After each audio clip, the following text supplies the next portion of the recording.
여러분 안녕하십니까? 새롭게 하소서 김학중 목사입니다. 안녕하세요. 전혜진입니다. 어릴 적에 누구나 다 꿈이 있는데 그 꿈이 어떤 상황 때문에 포기가 되는 분들이 있습니다. 집사님도 그런 상황이나 뭐 일들이 있었나요? 저 있었죠. 공부를 못해서 포기했습니다.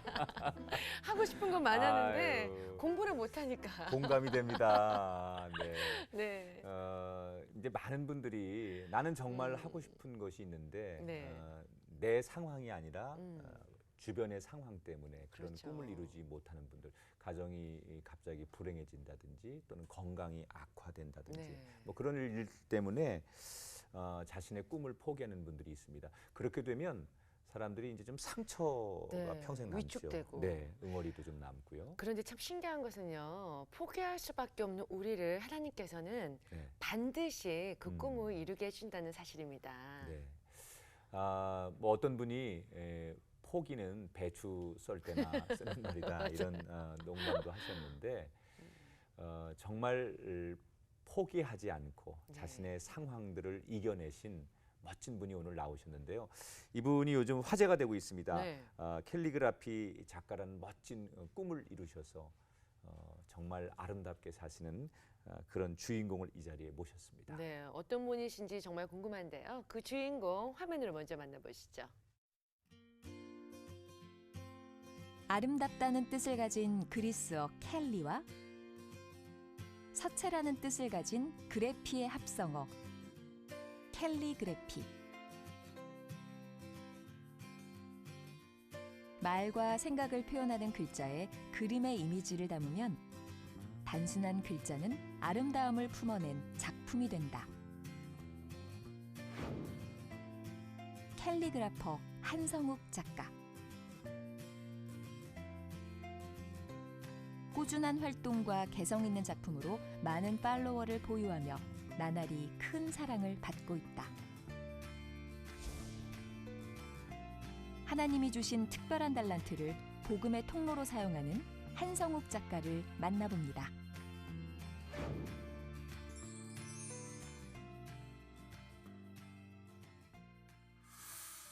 어서 오세요. 네, 반갑습니다. 반갑습니다. 예, 예쁜 손글씨로 네. 복음을 전하시는 우리 한성욱 작가님이신데 네, 안녕하세요. 시청자분들께 네. 인사하고 본인 소개 좀 해주세요.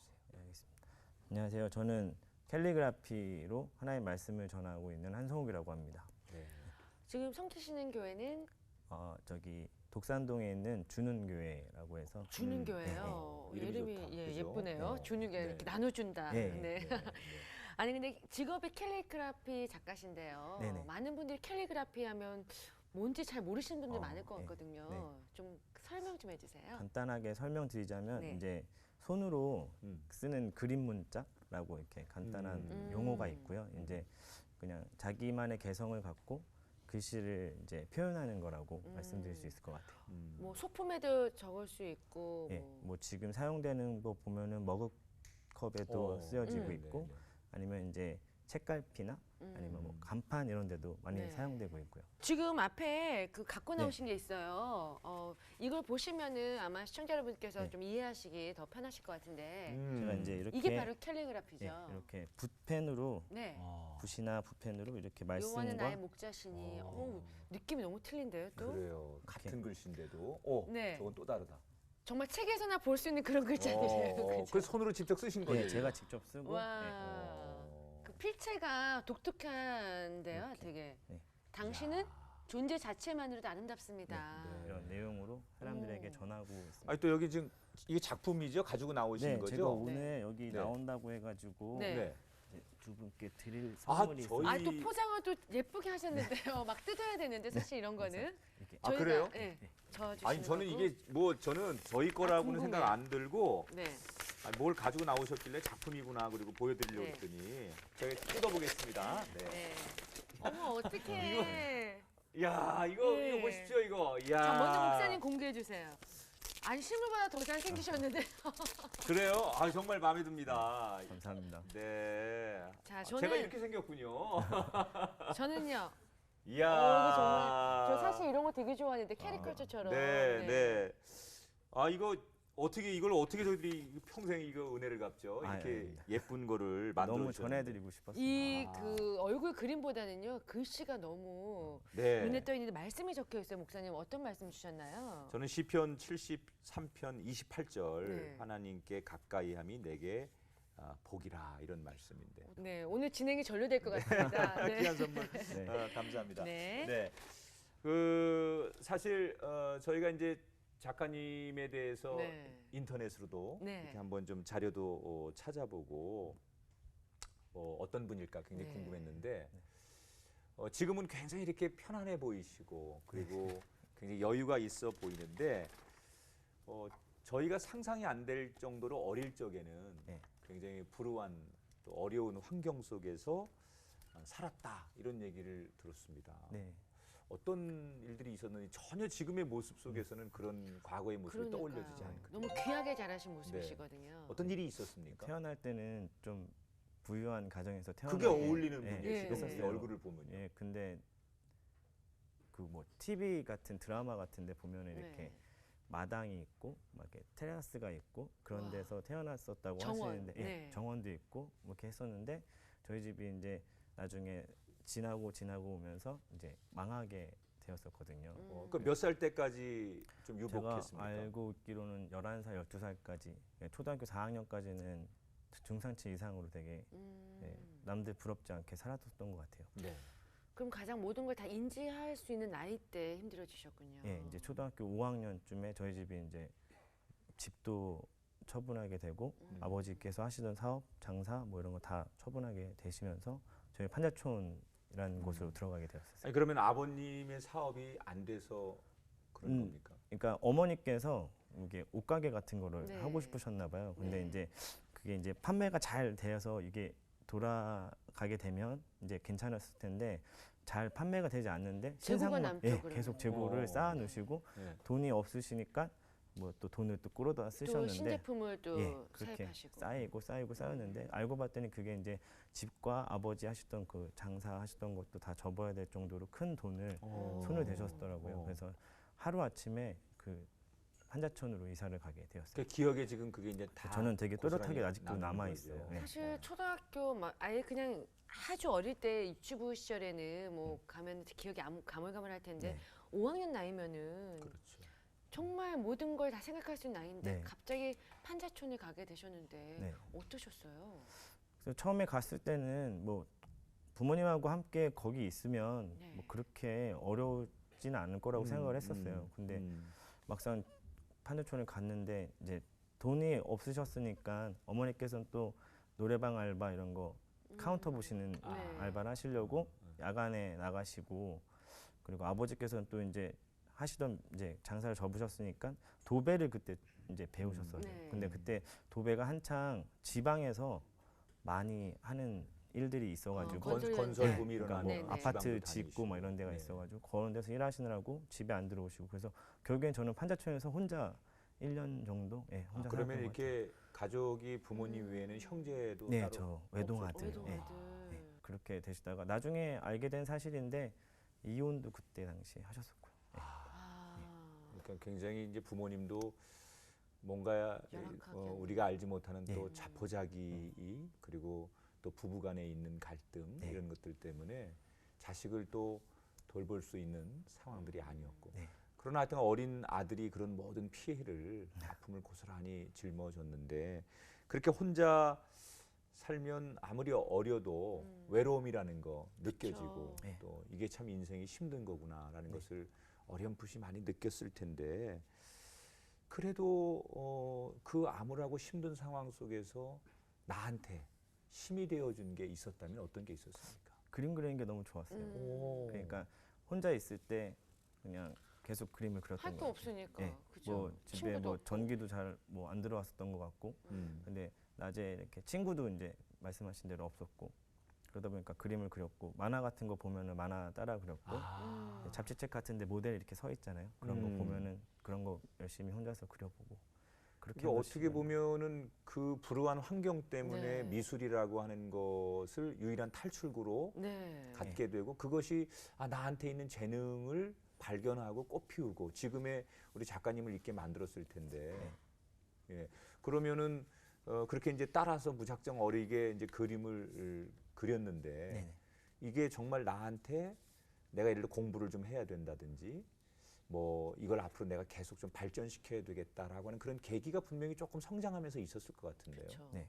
1년 정도 판자촌에서 지냈을 때 할머니께서 좀 알게 되신 거예요. 1년 네. 만에. 그래서 친할머니. 예, 제 네. 친할머니가 알게 되셔서 손자가 그렇게 살고 있는 상황을 못 보시겠다고 생각하셔서 이제 할머니 집에 거두시게 되셨는데 네. 어느 날 갑자기 저한테 이런 얘기를 물어보시더라고요. 너 하고 싶은 게 뭐냐? 그래서 저는 원래 하고 싶었던 게 미술이니까 미술이 하고 싶어요. 그랬더니 할머니께서 그러면 이 증명사진 하나를 줄 테니 그림을 그려 와봐라. 그래서 이제 누구 방에 증명사진? 할머니 할머니. 증명사진. 한 번의 테스트였군요. 예, 그러니까. 예. 네가 잘하나 안 잘하나 한번 보겠다 이런 네, 네. 말씀이셨던 것 같아요. 그래서 들어가서 열심히 그렸어요. 정말 인정받고 싶었으니까요. 네. 네, 그렸는데 3시간 만에 3시간 정도 걸렸던 것 같아요. 네. 그래서 그려드렸더니 할머니 되게 흡족하셨던 것 같아요. 네. 그때 당시에. 음. 그래서 미술학원을 등록해라. 내가 너 미대를 보내주겠다. 뭐 이렇게. 예, 그런 되게 돈 식으로. 많이 들어갔는데요. 예, 그래서 할머니가 그때 좀 재력이 좀 있으셨거든요. 네. 그래서 예, 저는 그때 꿈을 가질 수 있었던 것 같아요. 그럼 할머니께서 계속 서포트 해주셨나요? 근데 뭐 안타깝게도 그 말씀을 하시고 나서 1년 정도 있다가 돌아가셨어요. 어떤 네. 사유로 돌아가셨어요? 그러니까 암이셨는데 어머. 예, 이제 수술을 받지 않으시고 다른 뭐 치료를 하시려고 하셨단 대체요법으로. 말이에요. 예, 근데 결국엔 그게 되게 안 좋아지셔가지고 돌아가시게 되면서 제가 이제 미술을 그만할 수밖에 없죠. 조금 희망이 보이는 그러니까요. 듯했는데 더 힘들어지셨네요. 네. 또 또. 할머니가 돌아가시면서 네. 그러면은 할머니 돌아가시고 나서는 그러면 부모님하고 연락이 닿아서 좀 케어가 됐었나요? 어떠셨나요? 그 이후의 삶은? 네, 다행히 할머니가 돌아가시고 나서 이제 아버지께서 이제 같이 살자고 오셨어요. 근데 뭐 새어머니랑 함께 이렇게 오셔가지고 같이 살자고 하셔서 네. 그때는 이제 아버지랑 새어머니랑 함께 살게 되었었습니다. 그 새어머니와의 삶은 조금 쉽진 않았을 것 같아요. 그때 네. 어떠셨나요?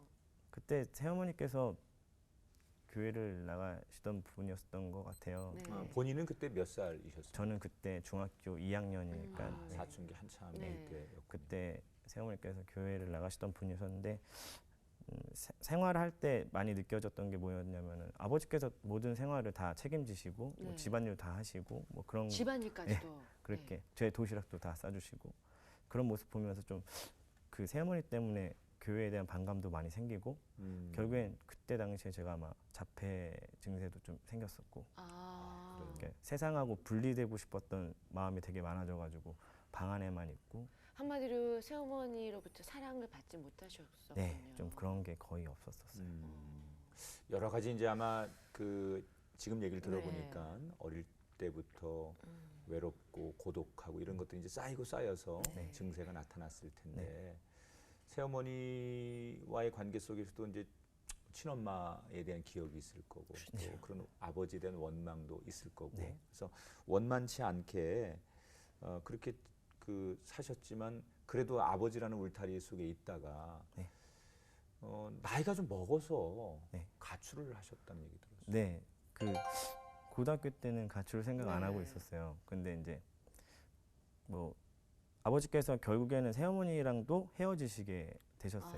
근데 이제 그렇게 헤어지시면서 술을 굉장히 좋아하시게 되었고 네. 아침, 점심, 저녁 그리고 밤에 주무시기 전까지 그러니까 곡기를 다 끊으시고 술로만 예, 그렇게 사셨거든요. 알코올 의존증이 네네. 계셨군요. 그렇게 하셨고 저는 저 나름대로 이제 되게 불우한 가정 환경이었으니까 저는 또 저 나름대로 돈을 벌겠다고 알바를 굉장히 열심히 네. 하고 다녔는데 아버지는 항상 이렇게 술 드시고 집에 가면 항상 그렇게 계셨던 것 같아요. 그래서 네.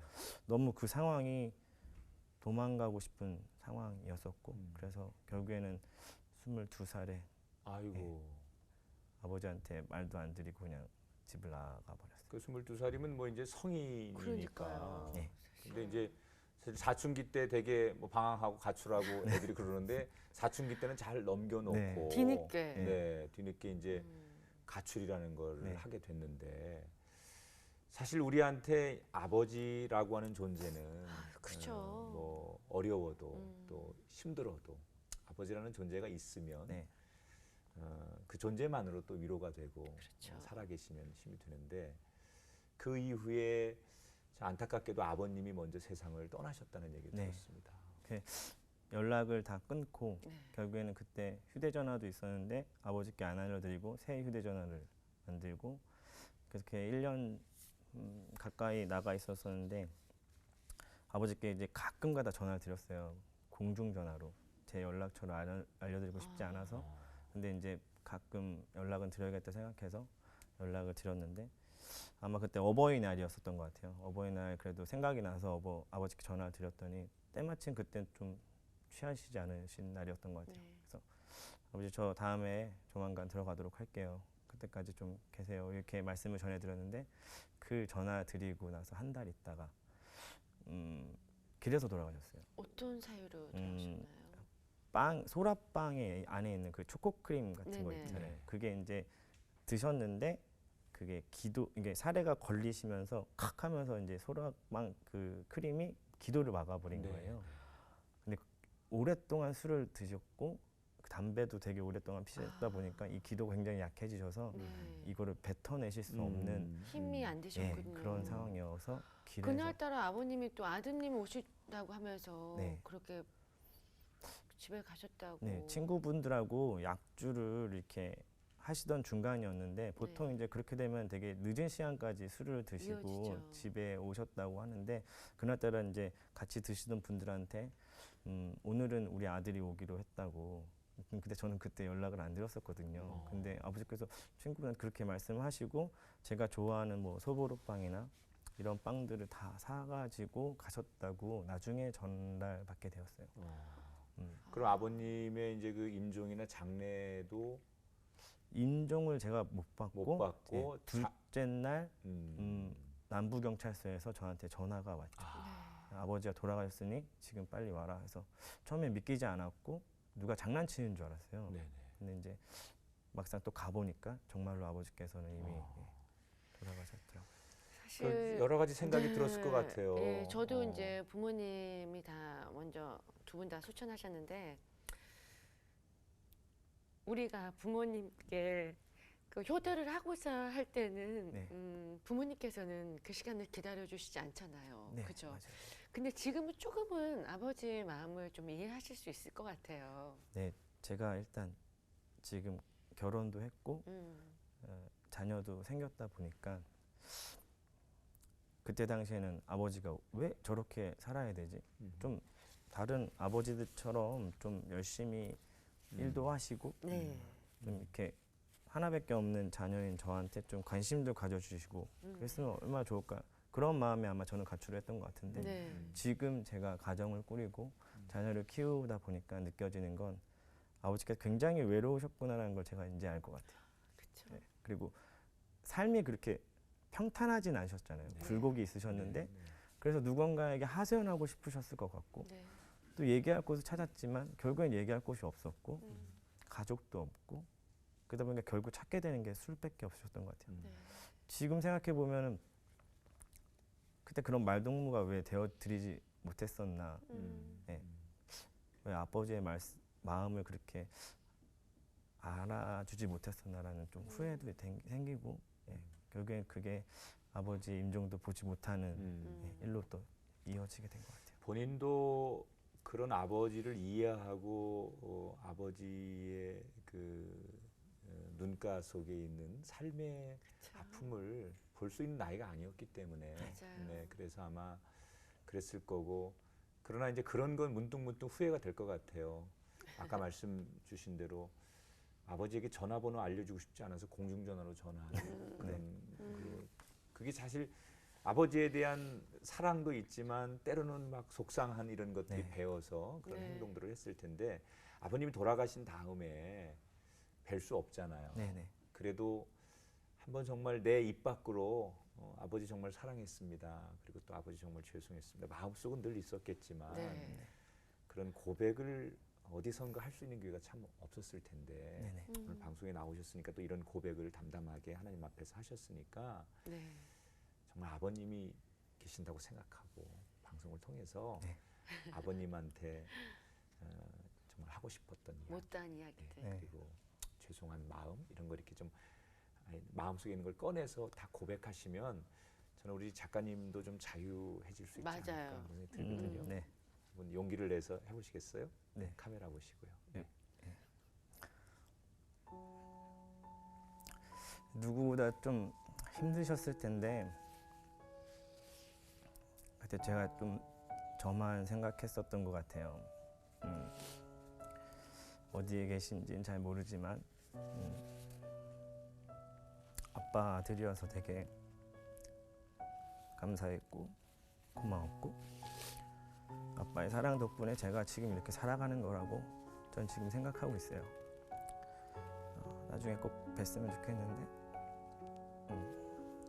너무 감사드리고 항상 저에겐 최고의 아빠였습니다. 감사합니다. 네, 아버님도 되게 흐뭇해하실 것 같아요, 그죠 목사님? 예, 아버님뿐만 아니라 우리 시대 아버지들, 이 땅의 많은 아버지들이 듣고 싶은 이야기 아닐까. 네. 그래서 오늘 방송을 통해서 또 정말 살아계신 아버지들이 우리 정말 아들에게 듣는 듯한 그런 네. 이야기를 오늘 들려주시죠. 지금 시청자분들께서 한 작가님 그 얘기하실 때 다들 본인들 부모님 생각하시면서 눈물 흘리실 것 같아요. 네. 그래요. 네. 그렇게 사실은 부모님이나 가정으로부터는 참 어려운 환경을 보내셨지만 네. 저희가 서두에 말씀드린 대로 네. 표정이 너무 밝으시고 네. 참 이렇게 이런 그 예쁜 작품을 만드시는 분답게 순수해 보이시죠? 네, 정말 아름다운 음. 그런 영혼을 가지신 분 같은데 그렇게 된 이유가 있죠. 사실은 부모님으로부터는 큰 사랑을 받지 못하신 것 같지만 네. 하나님을 만나셨고 네, 네. 그 하나님의 사랑 가운데 오셨기 때문에 네.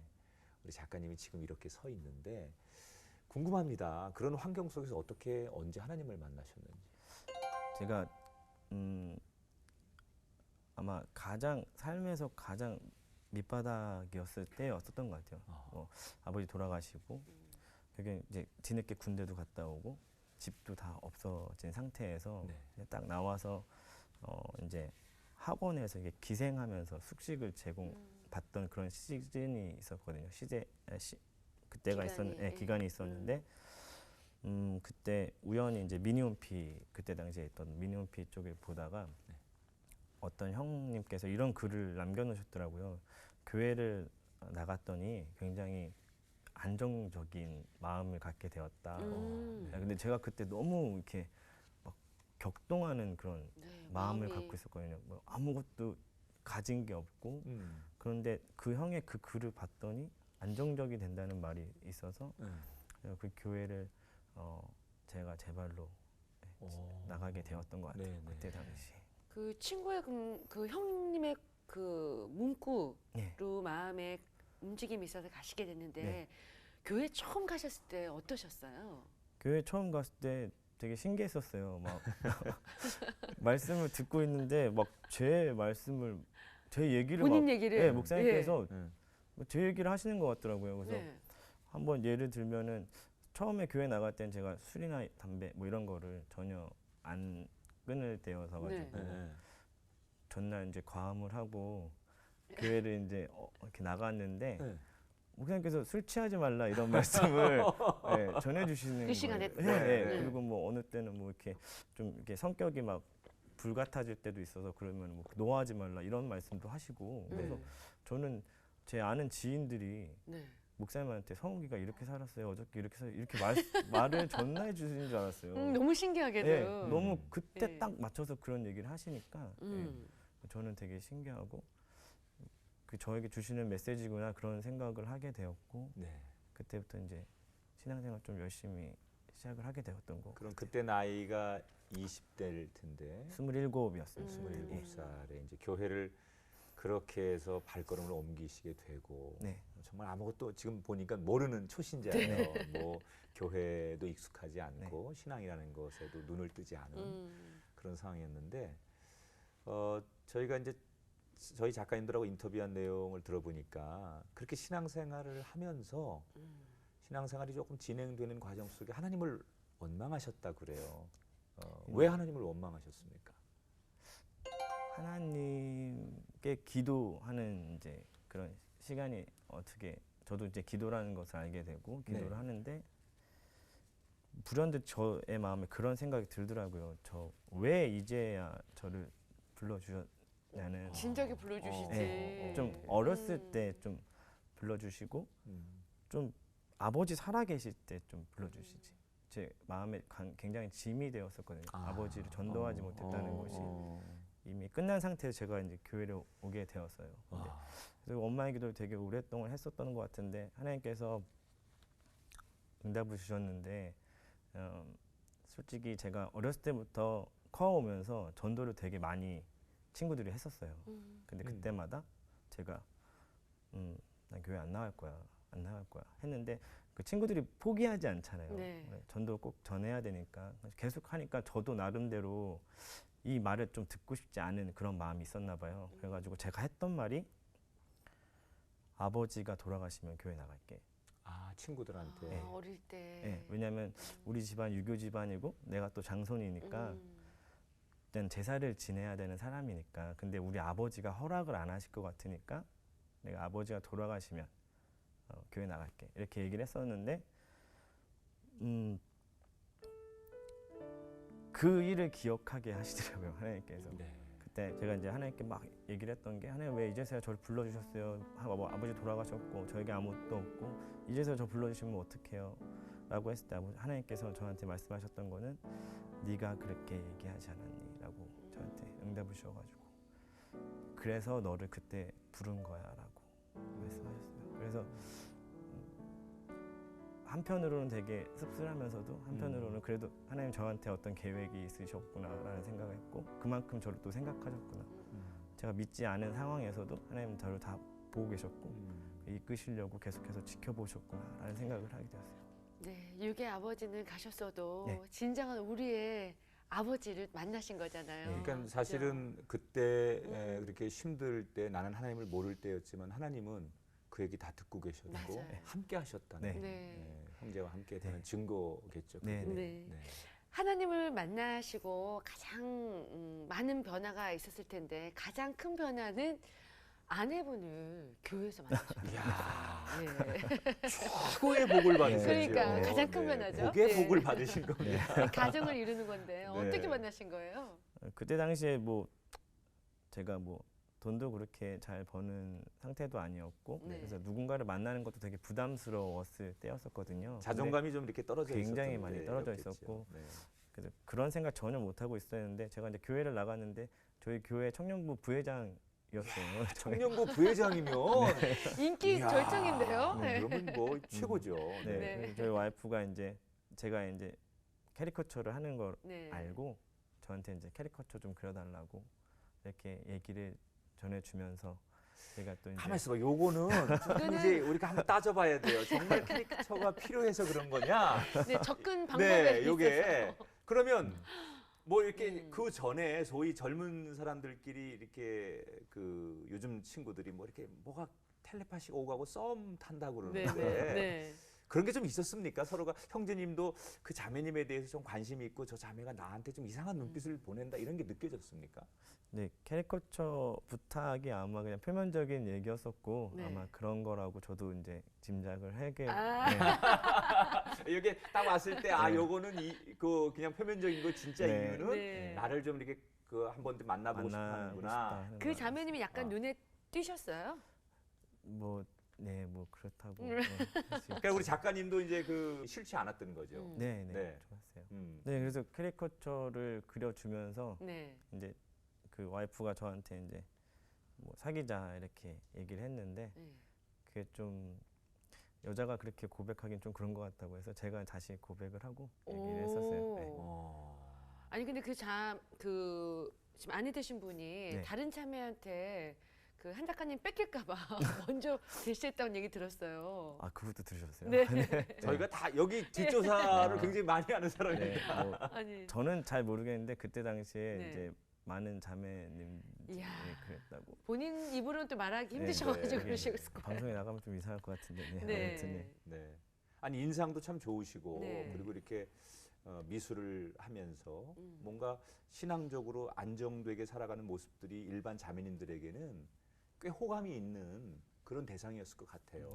네. 그러면 그렇게 이제 뭐 자매님이 다가왔지만 아까 말한 대로 나는 좀 돈도 없고 또 직업도 내가 지금 미술 학원에서 그 가르치는 일 정도 하고 이러면 이게 현실과 이상 속에서 고민을 좀 하잖아요. 그렇죠. 네. 부모님들이 또 반대하실 수도 있잖아요. 자매님 그렇죠? 예, 부모님이. 자매님 부모님 네. 어떠셨어요? 결혼 쉽게 되셨나요? 일단 와이프가 저한테 되게 헌신적이었었던 것 같아요. 그러니까 뭐 돈도 없는 거 뻔히 알고 있었는데 불구하고 이제 남자친구의 길을 이제 살려주고 싶었던 것 같아요. 자기가 벌던 월급에 한 30-40만 원 되는 돈을 제가 용돈으로 주면서 이제 기죽지 말라고. 아, 아내분이 용돈을 주신 예, 거예요? 저한테. 네. 그러면서 그거를 쓰고 다니고 이야. 혹시라도 이제 친구들을 만나게 되면 제가 이제 돈이 없다 보니까 이제 계산을 못 하고 뭐 이렇게 있잖아요. 그러면 네. 이제 저한테 돈을 주면서 오빠가 가서 계산하고 오라고. 너무 사람들 앞에서 지혜롭네요. 네. 그렇게 길을 살려주고 용돈도 그렇게 매달 이렇게 주면서 그 저를 되게 많이 생각해 줬던 것 같아요. 그래서 그런 마음을 보고 저도 이제 이 여자와 결혼을 해야겠다라는 생각이 들게 되었고 결국에는 그래서 이제 그때 미술학원에 있었던 때였는데 이제 그 제가 갖고 있던 그 미술의 꿈을 포기하고 아내 때문에. 제가 저를 이렇게 바라보는 사람이 있고 저를 생각해주는 사람이 있으니까 뭔가 좀 제 안에도 책임감이라는 게 생기게 되었고 제가 제 꿈을 쫓는 것만으로 이 옆에 있는 사람 힘들게 하면 안 되겠다는 생각이 들어가지고 내 꿈을 잠깐 포기하고 다른 직장을 구하셨어요. 회사를 들어가서 네. 이제 돈을 벌어서 제가 갚아야겠다 이런 마음이 생겼어요. 그럼 몇 년 정도 직장 생활하셨습니까? 지금까지는 한 10년 했었어요. 캘리그라피로 전향하기 전까지. 네. 그럼 10년 사이에 자녀들도 네, 둘 생겼을 있습니다. 거 아니에요. 보배랑 네. 수아라고 몇 살 몇 살이에요? 5살, 3살이에요. 네. 아 근데 목사님 정말 이제 안정권에 들어간 거잖아요. 네, 네. 10년 동안 직장 생활하고 가정도 이뤘고 자녀도 뒀는데 그 직장을 그만두고 캘리그라피라고 듣도 보지 못한 그런 생소한 네. 쪽으로 가게 되신 거예요. 어떻게? 오랫동안 그 직장이라는 생활을 하다 보니까 네. 안정적으로 정말 되긴 되더라고요. 열심히 네. 일하다 보니까 뭐 돈도 그만큼 벌 수 있고 근데 어느 순간 이제 삶을 잠깐 돌이켜 보게 되었어요. 돌이켜 봤더니 제가 예수님을 믿는 크리스찬이라고는 살아가고 있는데 예수님 때문에 얻는 평안이나 위로보단 월급을 통해서 마음의 안정을 더 취하는 제 모습을 좀 보게 되었어요. 가정도 그렇고. 그러니까 월급이 하루라도 늦게 들어오게 되면 불안해지고 뭐 경제가 굉장히 어려우니까 혹시 이번 달 월급 못 받는 거 아닌가 이런 마음도 들게 되면서 괜히 초조해지고 근데 과연 이 삶이 맞고 이렇게 살아가는 게 맞나? 라고 생각을 했었어요. 그러다 보니까 굉장히 제가 삶에서 괴리감이 많이 왔었고 교회에서도 막 찬양 인도를 하고 있거든요. 근데 맨날 거기 앞에서 외칠 때는 예수님이 참 평안 되시고 예수님이 우리의 모든 것 되신다고 말하고는 있지만 정작 저는 삶에 돌아가서 제 모습을 봤더니 예수님은 거의 없더라고요.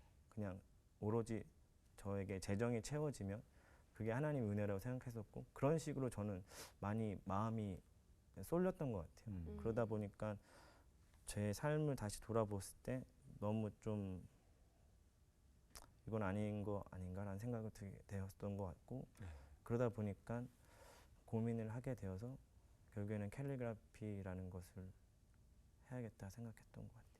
캘리그라피로 그러면 복음을 전하시게 된 거죠? 네, 회사를 그만두기 한 1년 전부터 병행을 했었어요. 이제 회사는 회사대로 다니고 밤에 이제 들어와서 아까 드렸던 뭐 캐리커처 그림 같은 거를 그려서 보내드리고 이런 그런 밤에 작업을 그렇게 했었거든요. 그렇게 하다 보니까 밤에 이제 잠도 많이 못 자고 새벽에 뭐 새벽 4시에 잤다가 아침 6시에 일어나서 다음날 또 회사를 나가고 그렇게 막 생활을 계속 했었던 것 같아요. 그러다가 둘 다 이제 많이 다운되는 시기가 왔었고 결국에는 어떤 거를 둘 중에 하나는 그만둬야 되는 상황도 벌어지게 된 것 같아요. 업무는 업무대로 못하고 작업은 작업대로 잘 이루어지지 않는 그런 일이 벌어졌을 때 이제 선택권이 저에게 오게 된 것 같아요. 둘 중에 하나를 그만둬야 되는데 너는 무엇을 그만두고 싶냐? 네. 그때 이제 아까 말씀드렸다시피 돈이 아닌 정말 예수님 쫓아가는 삶이 되고 싶다. 어떻게 보면은 저한테 약간의 테스트를 제가 하고 싶었던 것 같아요. 믿음을 쫓아가는 제 마음의 결단. 그러면 SNS 통해서 그 캘리그래피로 말씀을 전하셨나요? 작품 예. 활동을 그렇게 지금 하고 계신 거죠. 페이스북이나 뭐 인스타그램 같은 소셜 네트워크 통해서 매일 같이 이제 말씀과 찬양, 기독교적인 내용들을 전하고 있었습니다. 아, SNS를 통해서 예. 작품 활동하니까 사람들이 거기에 또 이제 반응해 반응도 주시고. 해주시고 또 변화도 생기고. 네. 근데 이제 그런 과정을 저희는 이제 들으면서 공감이 되는데 네. 이것도 주변에 이제 가족이라는 게 생겼기 때문에 그분들의 의견도 있었을 텐데 주위에서 반응은 긍정적이지 않았을 것 같다는 생각이 들어요. 제가 캘리그라피 한다고 했을 때 한 분도 이 의견에 동의해 주신 분이 없었어요. 내가 이렇게 살고 싶다는 거에 네. 대해서.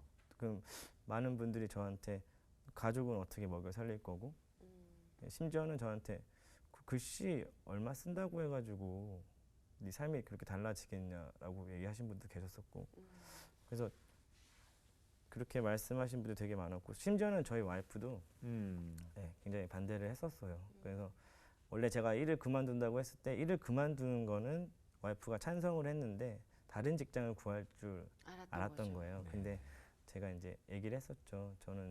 나는 직장 들어가고 싶은 생각이 없다. 왜냐면은 직장을 들어가게 되면 다시 또 그런 삶을 살 것 같다. 그래서 제가 캘리그라피를 하고 싶다고 얘기했었고 오랫동안 계속 기다리고 인내하면서 와이프가 마음이 좀 이렇게 변할 수 있기를 되게 기다렸던 것 같아요. 그럼 경제적으로는 어떻게 충당이 되나요?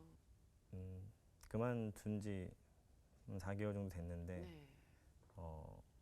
예전에 벌던 월급만큼은 제가 오. 예, 채워주시고 계시는 거를 보고 있거든요. 계속해서. 왜 이렇게 안심이 되죠? 네. 갑자기. 아니 근데 저는요 목사님 네. 아까 이걸 받아서 그런 게 아니라 네. 정말 진심이에요. 네.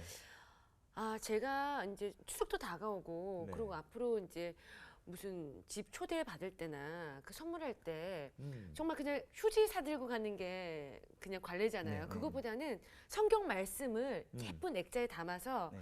제가 원하는 프레임으로 짜서 네. 선물하면 정말 좋겠다라는 아, 생각을 그럼요. 했어요. 네, 네. 그러면 캘리그래피 작가로 활동하시면서 가장 보람될 때가 어떨 때인가요?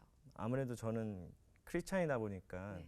그리고 또 성향이 복음을 전하겠다고 이제 시작을 한 거라서 네.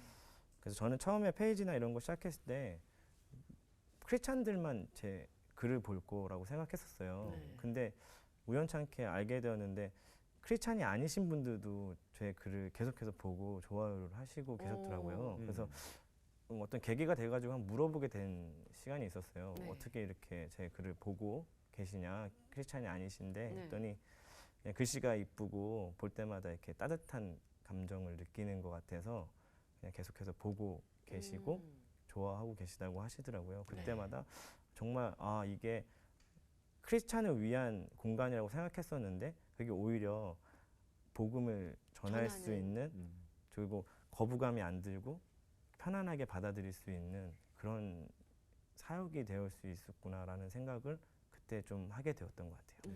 이제는 우리가 시대가 많이 바뀌었고 네. 또 복음을 전하는 이 방법론에 대해서 많은 분들이 진지한 고민을 그렇죠. 좀 해야 되는데 작가님처럼 우리에게 주어진 이 상황에서 지혜롭게 복음 전하면 정말 또 다시금 이 복음의 전성기를 맞이할 수 있겠다 이런 네. 생각도 들거든요. 네. 특히 젊은 세대나 이런 SNS가 굉장히 발달하는 익숙한 시대. 네. 분들에게는 정말 좋은 도구가 될 수 있겠다.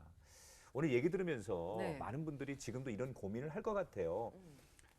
세상의 성공을 꿈꾸잖아요. 네. 다 누구나 크리스찬들도. 그래서 세상의 그 성공과 목표를 향해 가는 분이 있으시고 또 작가님처럼 하나님이 내게 주신 사명의 언어를 문득 떠올라시고 그게 보여져서 고민하시는 분이 있을 것 같아요. 분명 네. 있죠. 네. 그런 분들에게 경험자로서 조언을 좀 해주신다면 어떻게 하면 좋겠다. 네, 저는 세상적 기준으로 보면 거의 나고자 수준인 것 같아요. 집안도 그렇게 좋은 가정이 아니었고 세상적 기준으로 네, 봤을 때. 세상적 기준으로 네. 봤을 때 학력도 미달이고 아무것도 이룰 거 없고 내세울 게 없었는데 하나님께서 이렇게 만드신 것 같아요. 그래서 항상 저는 잘 지혜롭지 못하고 많이 배우지도 못했기 때문에 의지할 수 있는 게 하나님 말씀밖에 없었거든요. 제가 이 일을 선택하게 되고 이 일을 걸어갈 수 있는 것도 모든 거를 제 생각대로 맞췄으면 아마 전 하지 못했을 텐데 말씀을 보고 말씀에서 느끼는 게 저의 길을 좀 인도하셨던 것 같아요. 특별히 저는 캘리그라피 선택할 때도 잠언 16장 9절 말씀 굉장히 저에게 많은 은혜가 되었었거든요. 사람이 자기의 길을 계획할지라도 그의 걸음을 인도하시는 분이 여호와시라고. 그럼 제가 아무리 잘못된 길을 걷더라도 하나님 자녀이기 때문에 하나님 반드시 그 계획대로 제 삶을 인도하실 거라는 믿음이 있었고 또 남들이 정말 전부 다 반대하고 그런 상황에서도 제가 켈리를 선택할 수 있었던 건 마태복음 6장 33절에 그런 말씀이 있잖아요. 그런즉 너희는 먼저 그의 나라 그 일을 구하라. 그리하면 이 모든 것을 너에게 더하시리라. 그러면 제가 살아갈 때 풍족하게 먼저 채우는 게 아니고 하나님 것을 먼저 찾으면 하나님께서 이미 다 채우실 거라고 말씀하셨으니까 저는 그 말씀이 정말 맞다고 생각했었고 그렇게 걸어가게 되는 힘의 원동력이 되었던 것 같아요. 네. 그냥 망설이고 가만히 앉아있고 기다리는 것이 아니라 마음에 그런 생각이 들었고 결단이 들었으면 그대로 실행하시면 하나님께서 반드시 하나님 방법으로 인도하실 거라는 그런 확신이 저는 있으셨으면 좋겠습니다. 많은 분들이 아마 지금 네. 또 참고가 공감이 되고 되죠. 도전이 네. 상당히 되셨을 것 같아요. 그 어떤 이유로 자신의 꿈을 포기하려고 했을 때 하나님을 의지하면 그것을 하나님께서 이루어지신 그 산 증인이라고 할 수 있겠는데요. 네. 많은 분들에게 힘과 위로가 됐을 것 네. 같아요. 또 다른 꿈을 또 계획하고 계신가요, 혹시? 요즘에 생각 든 게 하나 있는데요. 네.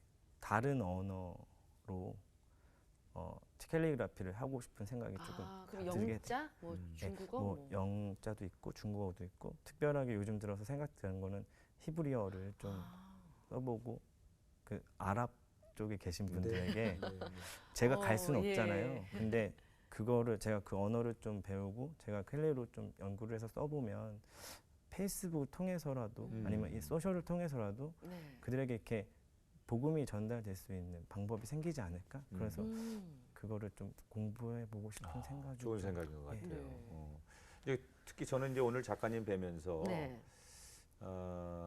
요즘 이제 한가정 부모 밑에 자라는 예. 자녀들이 많습니다. 편부 편모라고 하죠. 네. 작가님이 이제 그런 네. 상황이셨잖아요. 좀 얘기하기가 죄송스러운데 이제 아버지 얘기가 쭉 나왔고 네. 친어머니 얘기가 중간에 조금 끊겨졌어요. 네. 어떻게 그 이후에 이제 어머니에 대해서 이제 살아계신지 또 만나셨는지 뭐 이런 것들이 좀 이렇게 작가님에게 앞으로 인생을 살아가는데 어떤 또 하나의 길이 되지 않을까 그런 생각을 저는 해보게 되는데 어떠세요? 어머니를 찾으려고 한 2번 정도 경찰서에 좀 문의를 한 적이 있었어요. 네. 어머니를 좀 만나셔야겠다고. 가족 찾기 프로그램 같은 게 있더라고요. 네. 그래서 2번 정도 의뢰를 해봤는데 찾을 수 없다고만 말씀을 하시더라고요. 왜요? 경찰에서. 그래서 저도 좀 이해가 안 됐어요. 경찰에서 못 찾을 분은 없는 것 같은데 그래서 혹시라도 뭐 돌아가셨는가라고 생각했을 때 뭐 이렇게 가족 증명서를 떼보면 살아계신 거로 나와 있더라고요. 그래서 어딘가에서 살아계시겠구나라고 생각을 했었었는데 국민보험공단에서 한 작년부터 한 몇 개월에 한 번씩 저한테 전화가 와요. 그래서 그 어머니 아들 되시냐고. 그래서 네, 저 아들 맞다고. 근데 어떻게 전화하셨냐고. 뭐 이렇게 환급 받으실 금액이 있는데 연락이 되지 않는다고 저한테 연락이 오세요. 그래서 제가 아들이고 근데 오래전부터 떨어져 살고 있었습니다. 그래서 어머니 계속 찾고 있었는데 연락처를 알고 계신 것 같은데 저에게 좀 연락처를 알려주실 수 있나요? 네. 라고 했더니 이제 개인 정보 때문에 찾을 수 없다고 알려줄 수 없다고. 자식이 찾는데도. 네. 본인 혈연 관계인데도 그게 안 되나요? 그게 개인 정보가 그런 문제가 생길 수 있다고 이렇게 안 된다고만 얘기하시더라고요. 그래서 이제 살아 계신 것만 확실하고 제가 그러면 그동안 어머니에 대한 그리움 또 어머니를 찾고 싶은 마음이 계속 있으셨던 건데 네, 왜냐하면 벌어지긴 했지만 어쨌든 제가 가정을 꾸렸고 자녀들이 생겼고 그리고 얼마 전에 장모님께서 갑자기 돌아가셨어요. 그러다 보니까 저희 딸이 이제 자기는 할머니가 없냐고 그런 얘기를 물어봐요. 그러면 이제 할머니가 계시긴 한데 어디 계신지 모르겠다고 얘기를 할 수는 없으니까 나중에 꼭 아빠, 엄마, 할머니를 만나게 해줄게. 그래서 좀 더 찾아서 딸애들한테 할머니라는 분이 계신다는 걸 좀 알려주고 싶은데 그게 또 여의치 않고 그렇더라고요. 저희 새롭게 하소서를 통해서 하나님께서 많은 정말 놀라운 일들을 하고 계신데요. 오늘 이 자리에 그냥 나오신 게 아닌 것 같아요. 혹시 오늘 방송을 또 어머니 주변 분들이나 또 지인들이 방송을 보고 계실 수 있으니까 방송을 통해서 그래요. 어머니께 또 말씀을 한마디 내가 어머니 이렇게 나누시면 기다리고 좋을 것 있습니다. 같아요. 네. 그리고 기회가 되면 꼭 만나고 싶습니다. 안부도 좀 여쭙고 그런 메시지가 전해지면 이 방송을 통해서 또 하나님께서 그렇죠. 꼭 우리 작가님의 소원을 이루어 주시지 않을까 그런 기대를 해봅니다. 네. 네, 엄마, 저 성욱이에요. 저기 오랫동안 못 봐 왔었는데 다행인지 모르겠지만 뭐 결혼도 했고요. 자녀도 이쁜 딸 둘이나 있어요. 경찰서에다 연락해서 엄마 찾고 싶다고 몇 번 얘기했는데 찾을 수 없다고만 소식을 들었어요. 혹시 이 방송 보게 되시면 연락 주셔서 좀 한번 만나 뵙고 그간에 나누지 못했던 얘기들을 제 아내와 제 아이들과 함께 좀 나눴으면 좋겠어요. 혹시 방송 보시면 연락 주시고 꼭 만날 수 있는 기회가 이루어졌으면 좋겠습니다. 네. 어머님이 아마 어딘가에서 꼭 저희 프로그램을 TV를 시청하시거나 라디오를 들으셨으면 좋겠다 하는 생각이 듭니다. 하여튼 오늘 마음 한편으로는 훈훈합니다. 네. 왜냐하면 불행의 조건들을 많이 가지고 있었지만 그것이 믿음으로 이겨지고 또 아주 아름다운 마음으로 그 모든 지나간 것은 이전 것입니다.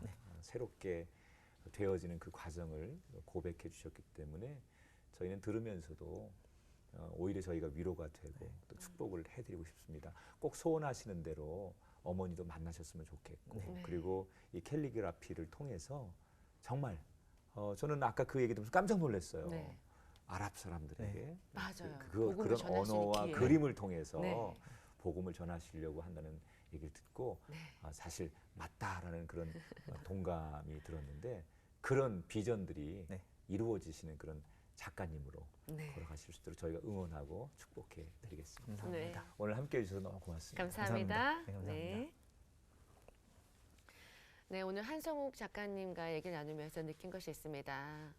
세상에 내가 버려졌다고 느껴질 때, 그리고 사랑하는 사람들이 모두 나를 떠났을 때 혼자가 아니라는 사실이었습니다. 바로 하나님이 옆에 계셨죠. 우리의 삶을 모두 한성욱 작가님처럼 하나님께 의지하면 우리의 인생의 설계자이신 그분이 책임지실 거라는 거 오늘 확신함이 들었습니다. 우리의 삶에 때로는 아주 암흑과 같은 과거들이 다 누구에게나 있는데 그때는 하나님이 나와 함께 하시지 않은 것 같은 생각을 다 우리는 착각으로 가지고 있습니다. 오늘 작가님의 입술을 통한 고백에서도 그때도 하나님은 나와 함께 하셨고 우리 모두와 함께 하시는 하나님이십니다. 그런 하나님의 은혜를 입은 우리가 세상에 살면서 할 일은 딱 하나죠. 그 하나님을 찬양하고 그 하나님을 많은 사람들에게 전하는 일, 그것이 이 땅의 그리스도인들이 해야 할 일이 아닐까 생각합니다. 새롭게 하소서와 함께 하나님의 복음을 전하는 아름다운 우리 시청자, 애청자 여러분 되시기를 축복합니다. 저희는 다음 시간 다시 인사드리겠습니다. 고맙습니다. 프로그램에 참여하신 분들께는 행복의 샘에서 활 헛개수 세트를, 제이손 진공젓가락에서 제이손 수저 세트를, 명가 김에서 김 선물 세트를, 고추냉이 전문기업 주식회사 브니엘 월드에서 와사비와 생활용품 세트를 드립니다.